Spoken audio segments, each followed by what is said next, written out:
पूछिए जो हेलीकॉप्टर पर उड़ते हैं आप और आप घूमते हैं, कहाँ से लाते हैं बताइए ना आप। हमको तो आम जनता दे रही है, हम आम जनता की पार्टी है, उसका स्नेह प्राप्त किया है हमने। पूरे हिंदुस्तान में लोगों को बनाया है, इसलिए प्रशांत किशोर को उसके बुद्धि को पैसा दे रहा है, उसके ज्ञान को पैसा दे रहा है। आपको कौन ज्ञान है और आप जो घूम रहे हैं उसका हिसाब दीजिए, लोगों को बताइए। बिहार बदलाव रैली का आज प्रशांत किशोर ने आह्वान किया है और यहाँ पटना के ऐतिहासिक गांधी मैदान में धीरे धीरे जन सैलाब उमड़ती जा रही है, भीड़ बढ़ती जा रही है। तो चलिए यहाँ के लोगों से बात करते हैं और जानते हैं कि ये बिहार बदलाव रैली कितना असर दिखा पाएगी। क्या यह बिहार में बदलाव लाएगी या फिर से एनडीए की सरकार बनेगी?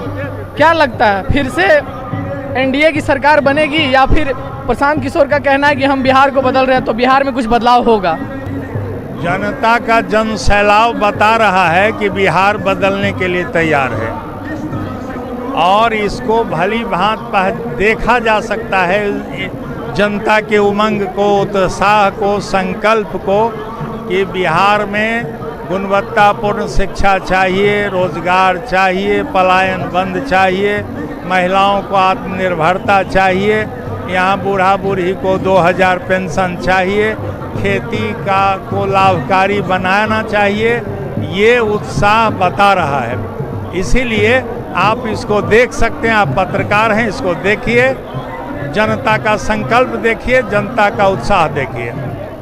बीजेपी प्रशांत किशोर को वोट घटवा बोलती है और इनको मैनेजर बोलते हैं कि मतलब ये नेता नहीं है, ये व्यापारी आदमी है, ये अपना माल बेचते हैं। प्रशांत किशोर पर ऐसे बीजेपी मतलब आरोप लगाती है, इसको आप किस तरीके से देखते हैं? पहले बीजेपी को इतना अपनी समझदारी, आत्मनिरीक्षण करना चाहिए कि आज तक बिहार में बीजेपी विश्व की सबसे बड़ी पार्टी बोलती है और बिहार में वो 243 सीट पर आज तक लड़ नहीं सकी। विभिन्न लोगों के बैसाखी के सहारे लड़ती है, हमें भोटकटवा कहती है। तो ये चुनाव बताएगा, 25 बताएगा कि भोटकटवा कौन है और प्रॉक्सी की पार्टी कौन है और बैसाखी की पार्टी कौन है, ये बता देगा, जनता बता देगी।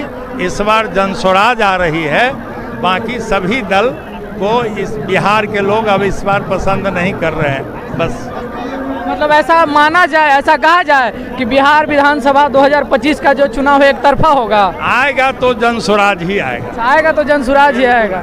अच्छा, नेता प्रतिपक्ष तेजस्वी यादव एक तरफ रोजगार की बात करते हैं, नौकरी की बात करते हैं, महिलाओं को 2500 रुपया पर मंथ देने की बात करते हैं, इसको आप किस तरीके से देखते हैं? जब वो सरकार में थे, चाचा और भतीजे की सरकार थी, तो ये दिव्य ज्ञान कहाँ चला गया था?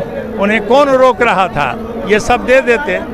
अब चूंकि वोट सामने है, जनता रिजेक्ट कर चुकी है, तो अब ये सब याद आ रहा है। अंतिम समय में लोगों को अच्छा काम याद आता है। अब ये काम जनस्वराज के जिम्मे है। जनस्वराज की जो बेसिक मुद्दे होंगे वो क्या क्या होंगे? वो किस विजन के साथ बिहार विधानसभा चुनाव को लड़ेगी? दर्शकों को क्या बताकर इन्फ्लुएंस करेगी? जनता को क्या बताकर इन्फ्लुएंस करेगी कि आप हम पर ट्रस्ट करें, हमें वोट दें? इसलिए कि अभी तक सभी पार्टी ठगती रही है और जनस्वराज जो बुनियादी सवाल उठाया है कि आज तक यहाँ शिक्षा की जो व्यवस्था पहले थी वो ध्वस्त हो चुका है।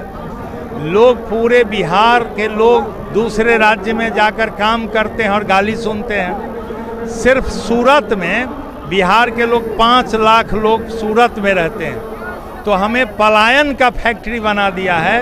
हम सारे लोगों को यहीं रोजगार देंगे, नरेगा को खेती से जोड़ देंगे, पंजाब हरियाणा नहीं जाने देंगे, बूढ़ा और बूढ़ी को 2000 पेंशन देंगे, बाढ़ रौदी का अस्थायी समाधान करके खेती को लाभकारी बना के उसके उत्पाद को स्टोरेज करके, प्रोसेसिंग करके मार्केट उपलब्ध कराएंगे। और यहाँ जो अकूत पानी है उस पानी को पूरे हिंदुस्तान को पानी पिलाएंगे, पानी देंगे और उससे लाखों लाख लोगों को रोजगार मिलेगा। और 4% सूद पर महिलाओं को आत्मनिर्भर बनाने के लिए हम लोन उपलब्ध कराएंगे, तो इससे स्वरोजगार, कुटीर और लघु उद्योग खोल सकें, बकरी पालन, गाय पालन कर सके, खेती कर सके और विभिन्न तरह के काम, रोजगार का काम कर सके। इसके लिए हम प्रतिबद्ध हैं और हमारे पास ठोस योजना है, कार्य योजना है। नेता प्रतिपक्ष तेजस्वी यादव हों या फिर बीजेपी के नेता हों या फिर जदयू के नेता हों, इन लोगों का आरोप है ये जो कैंपेन कर रहे हैं, पदयात्रा कर रहे हैं, रैली कर रहे हैं, इनके लिए पैसा कहाँ से प्रशांत किशोर ला रहे हैं। मतलब उनको बोलती है कि पैसा पानी की तरह बहा रहे हैं, तो इस पर आप क्या कहिएगा? उनसे पूछिए, जो हेलीकॉप्टर पर उड़ते हैं आप और आप घूमते हैं, कहाँ से लाते हैं बताइए ना आप। हमको तो आम जनता दे रही है, हम आम जनता की पार्टी है, उसका स्नेह प्राप्त किया है हमने। पूरे हिंदुस्तान में लोगों को बनाया है, इसलिए प्रशांत किशोर को उसके बुद्धि को पैसा दे रहा है, उसके ज्ञान को पैसा दे रहा है। आपको कौन ज्ञान है? और आप जो घूम रहे हैं उसका हिसाब दीजिए लोगों को, बताइए। चलिए, धन्यवाद। आपको भी।